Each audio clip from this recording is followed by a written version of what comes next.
戦艦を使ってですね、そして、武力の行使も伴うものであれば、これはどう考えても存立危機事態になりうる。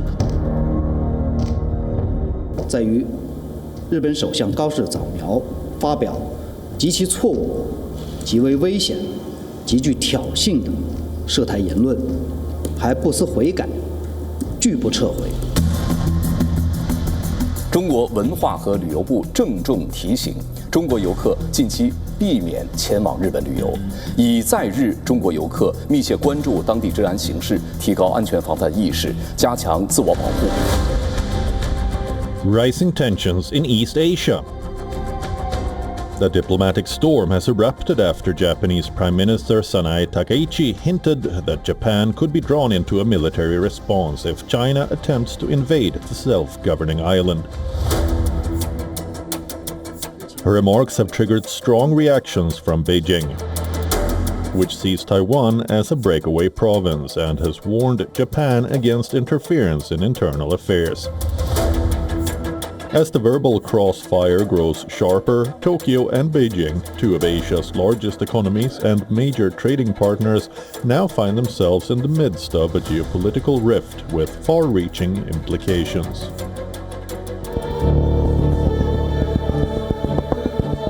The situation has reached an extent where Taiwan's defense ministry said that it will begin distributing millions of civil defense handbooks to households across the island, in an unprecedented effort to prepare residents for potential emergencies, including the possibility of a Chinese attack.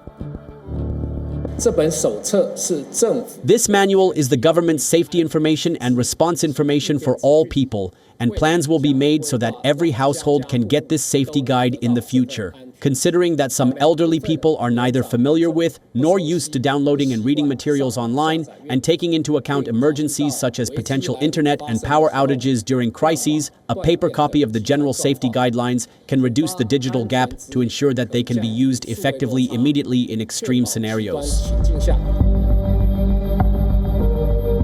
So why has Taiwan become such a sensitive point between Japan and China?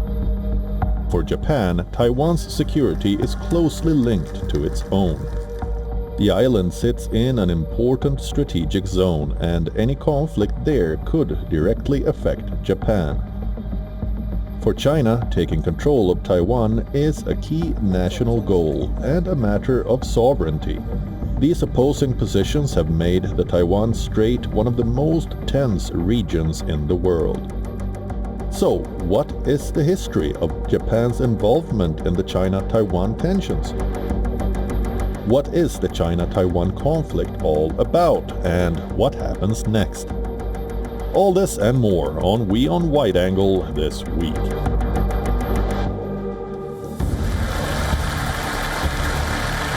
The latest tension began after Japan's new Prime Minister Sanae Takaichi said in her first address to Parliament that Japan could get involved militarily if China attacks Taiwan.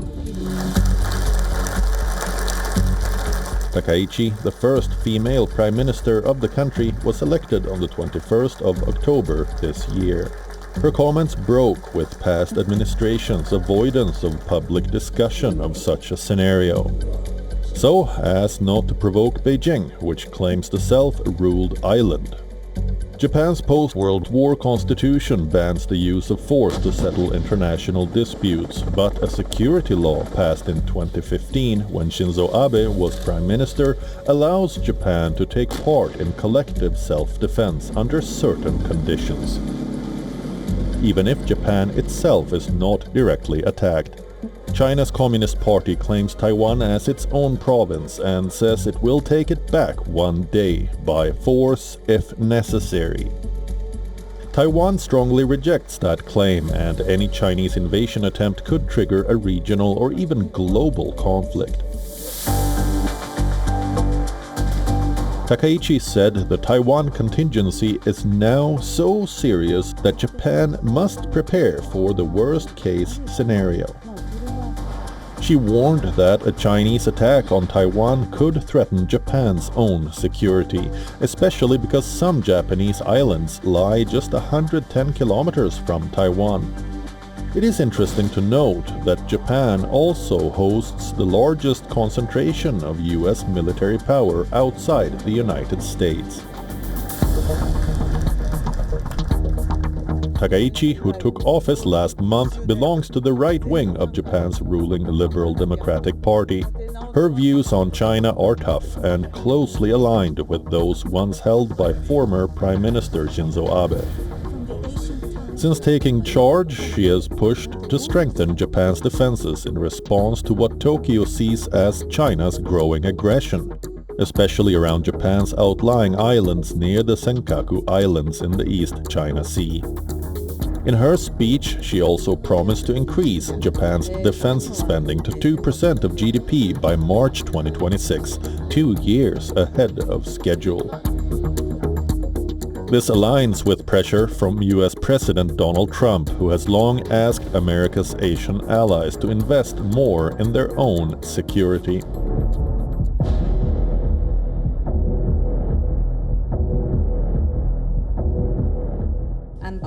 It is alarming that in recent years, Japan has made substantial adjustments to its security and defense policy, increased its defense budget year by year, relaxed restrictions on weapons exports, sought to develop offensive weapons, and attempted to abandon the 3 non-nuclear principles. Right-wing forces in Japan are trying hard to break free from the constraints of the pacifist constitution and are straying ever further down the path of military expansion. China has reacted strongly and swiftly to Japan's new stance on the Taiwan issue. The first sign of Beijing's anger came through a now-deleted post on X by Xu Jian, the Chinese consul general in Osaka. In the post, he used threatening language, saying he would cut a dirty neck without a moment of hesitation. Many observers saw this as a direct threat aimed at Prime Minister Takaichi. Although the post was removed, the Chinese government did not distance itself from it. What followed was a rapid diplomatic escalation. Both countries summoned each other's ambassadors for protests. China then issued formal travel warnings, telling Chinese tourists and students to be cautious about visiting Japan. Soon after, the country sent a Coast Guard vessel into waters near the Senkaku Islands, which Japan controls but China also claims as the Diaoyu Islands. In another show of force, Chinese military drones were flown past Yonaguni, Japan's westernmost island, located very close to Taiwan. And on the 17th of November, China's foreign ministry said that Chinese Premier Li Qiang will not be meeting Japanese Prime Minister Sanae Takaichi on the sidelines of the G20 summit in South Africa. I want to emphasize that in response to the wrongful remarks made by Japanese Prime Minister Takaichi regarding Taiwan, China has already lodged and will continue to lodge solemn representations and protest strongly with the Japanese side, urging them to immediately reflect on the matter, correct the errors, retract the wrongful remarks, and cease from creating incidents on issues concerning China. Following China's travel warnings to Japan, major Chinese airlines such as Air China, China Southern and China Eastern have offered free cancellations and changes for flights to Japan. The effects can already be seen. Industry data from Chinese travel platform Yumitrip showed that flight capacity between China and Japan has already decreased, with nearly 1,200 flights operating in the week ending November 9th. Down 14.5% from 5 weeks earlier. China has been Japan's largest source of inbound tourists, with 7.5 million mainland visitors going to Japan in the first 3 quarters of 2024, a 42% year-on-year increase. Japanese tourism and retail stocks slumped. On the 18th of November, Japan's benchmark Nikkei stock index fell by over 3%, marking the largest drop in 7 months. I think politics is politics, and without a doubt, for us as Chinese citizens, it's important. But for us, having political correctness is a very important part of our patriotism. As for cultural exchanges, there is no border or like a divide. It's fine, but I think it's important to have a firm stance on something and maintain one's own judgment. Of course, we have to stand together with our country, but when it comes to our own things like hobbies, it's another thing. We will still go to purchase Japanese products, etc. Taiwanese President Lai Ching-te has asked China to show restraint, act like a major power, and not become the troublemaker. China's mixed attacks against Japan have severely impacted peace and stability in the Asia-Pacific region. I urge the international community to continue to pay attention to the situation, and I call on China to show restraint, act like a major power, and not become the troublemaker in the region. China should return to the path of a rules-based international order which would help maintain peace, stability, and prosperity in the region. We urge it to think twice. But there is a section of people within Taiwan who have criticized Takaichi's remarks. Let's not forget that the premise of Takaichi's response is, if Taiwan gets drawn into a war, Japan would also have to join the war. May I ask Prime Minister Takaichi, in what way is Taiwan about to be drawn into a war? Don't you know that war is terrifying? For the KMT, who fought Japan in World War II, and voters who oppose formal independence reacted with worries. Not because Japan's support might be an empty promise, but because it could encourage Taiwan independence advocates to take reckless steps.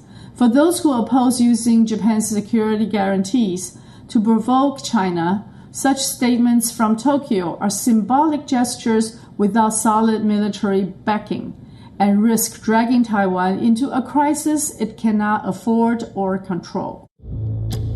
Even in Japan, political figures have strongly denounced Takaichi's words. Critics expressed concerns over the legal basis, policy, logic, and potential regional security risks stemming from her statements, which they said will exacerbate tensions in Japan-China relations. In 1972, China and Japan jointly issued a statement that clearly stated Japan recognized and respected the position that Taiwan is an inalienable part of the territory of the People's Republic of China. Regrettably, Takaichi is now ignoring this commitment made by Japan to China, and this is the biggest problem.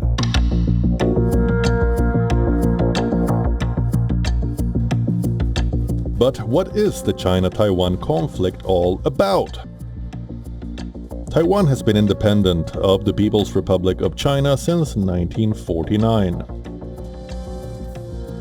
China claims Taiwan as its territory, but many Taiwanese see their island as a separate nation. It has a democratically elected government, its own currency, and political and judicial systems. China may not control Taiwan, but it claims it as part of its territory under the One China principle. It has never ruled out using force to take it back, especially if Taiwan declares independence. The Chinese Communist Party points to this history to claim Taiwan. But the Taiwanese point to the same history to argue that they were not part of the modern Chinese state that was first formed after the revolution in 1911, or the People's Republic of China, which was established under Mao in 1949. In September this year, Chinese President Xi Jinping said China opposes Taiwan independence and external interference, and vowed to defend its territorial integrity during a speech at the National Day reception. 要深化两岸交流合作，坚决反对台独分裂行径和外部势力干涉，坚决捍卫国家主权和领土完整。 The relations between Taiwan and China have strained sharply over the years. The island considers itself a sovereign state. It has refused to become a part of China under its one country, two systems offer of autonomy, but has never declared formal independence from the mainland. Taiwan also plans to boost defense spending by a fifth next year, surpassing 3% of GDP. It is investing billions more in new equipment to better face down China and convince the United States that it takes calls to bolster its military seriously. The move comes as China has ramped up military and political pressure over the past 5 years to assert its claims. But Taiwan also faces calls from Washington to spend more on its own defense. In August this year, the Taiwanese Premier Cho Jung-tai said that 2026 defense spending would reach $31.27 billion. The total defense budget reaches an $949.5 billion or 3.32% of GDP. This is another concrete demonstration to the world and the people of Taiwan of our resolve and ability to safeguard national sovereignty and security, the stability and security of the Indo-Pacific region, and our shared responsibility with the world. Taiwan's government has made military modernization a key policy platform and has repeatedly pledged to spend more on its defenses given the rising threat from China, including developing made-in-Taiwan submarines.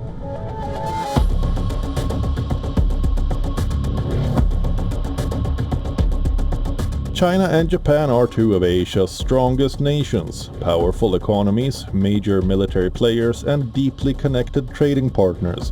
Yet, despite this economic interdependence, their relationship has always been shaped by history, rivalry, and mistrust. The ties between the two countries are close, but never truly comfortable. For centuries, China and Japan were the dominant cultural and political forces in Northeast Asia. They influenced each other's languages, art, religion, food, and economic development. But this long history of exchange also includes long periods of tension. In the late 19th and early 20th centuries, as both countries modernized, political rivalry intensified. This led to a series of conflicts, including Japan's invasion of parts of China, the need for natural resources like coal and iron, and a desire for overseas territory were among some of the reasons for the invasion. During the 1930s and World War II, Japan's Imperial Army carried out devastating military campaigns across China. The most infamous is the Nanjing massacre, in which hundreds of thousands of Chinese civilians were killed.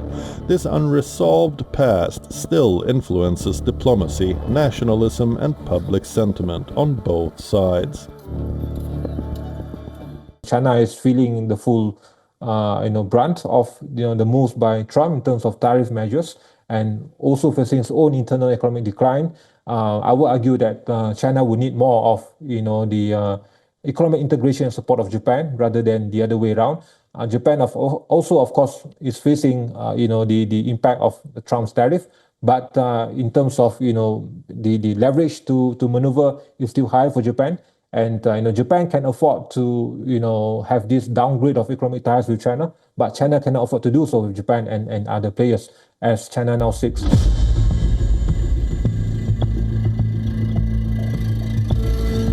Taiwan's place in the Japan-China equation goes back more than a century. Taiwan was under Japanese colonial rule for 50 years. Until Japan surrendered in World War II and handed control to the Republic of China, or ROC. Soon after, China's civil war ended in 1949, with the Communist Party taking control of the mainland and forming the People's Republic of China. The defeated ROC government retreated to Taiwan, where it continues today as a separate, self-governed democratic island. 75 years later, the question remains, will China ever try to annex Taiwan? And if it does, there is no doubt the United States will intervene and Japan would almost certainly be pulled in. Japan hosts major American military bases, and its southern islands lie extremely close to Taiwan. The nearest one, Yonaguni, is less than 100 kilometers away. For Tokyo, any conflict in the Taiwan Strait could quickly spill into Japanese territory, airspace, and waters. Officially, Japan has no formal diplomatic ties with Taiwan, but it has repeatedly spoken out against any attempt to change the status quo by force. On the other hand, Chinese Foreign Ministry said that China will never allow the resurgence of Japanese militarism or anyone to challenge the post-war international order.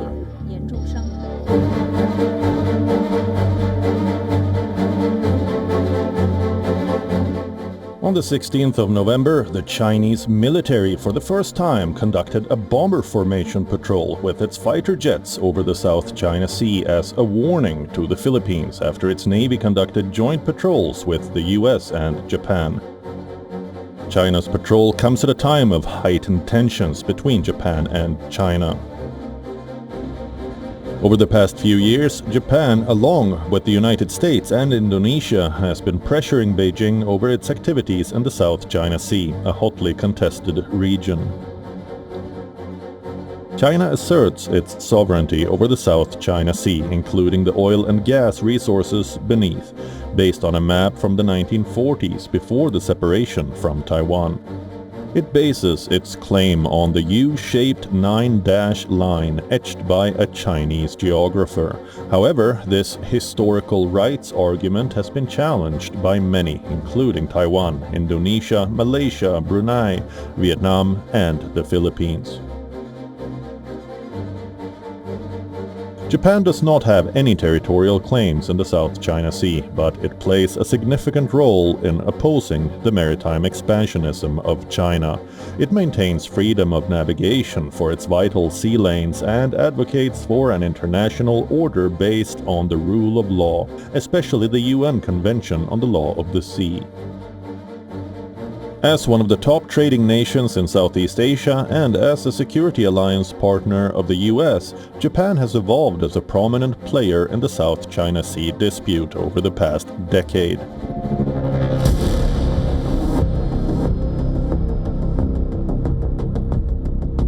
As tensions between Tokyo and Beijing spike, the stakes are high. Analysts warn that increased activity in disputed areas like the Senkakus and Taiwan's air defense identification zone raises the risk of military engagement. Well, as we move forward, we are now, aware that this conventional, equation has changed considerably with the bold move by Japan. And he has given a newfound confidence to Taiwan. He has also pushed Washington to, he has also given a little bit more pressure on Washington to fully, to increase his, strategic measures with regards to, whether to move away or to still maintain his strategic ambiguity model for Taiwan. But I will argue that despite the measures being taken by Beijing to show its displeasures. Of course, Beijing is forced to act. We have seen now with the recent drills and all that. And to also send a message to Takaichi that Taiwan is the ultimate red line. In the immediate term, the row has impacted bilateral economic and people-to-people ties between the key trading partners. Japanese tourism stocks and retailers fell after China's travel warning. According to reports, China will also suspend imports of Japanese seafood amid the diplomatic dispute. On the 18th of November, Chinese Foreign Ministry official Liu Jinsong held a meeting with his Japanese counterpart, Masaki Kanai, amid the increasing diplomatic row between the two countries. However, Jinsong later told the media that the meeting was unsatisfactory. Despite the de-escalatory move, analysts warned the dispute may linger for months. The Japan-China standoff is no longer just a diplomatic dispute. It's a test of stability in one of the world's most critical regions. What began as a war of words has spiraled into economic setbacks, diplomatic summons, and growing military unease. As both sides navigate this tense moment, the world is watching closely. Will both countries step back and calm the situation? Or will the tensions ignite a new conflict in Asia?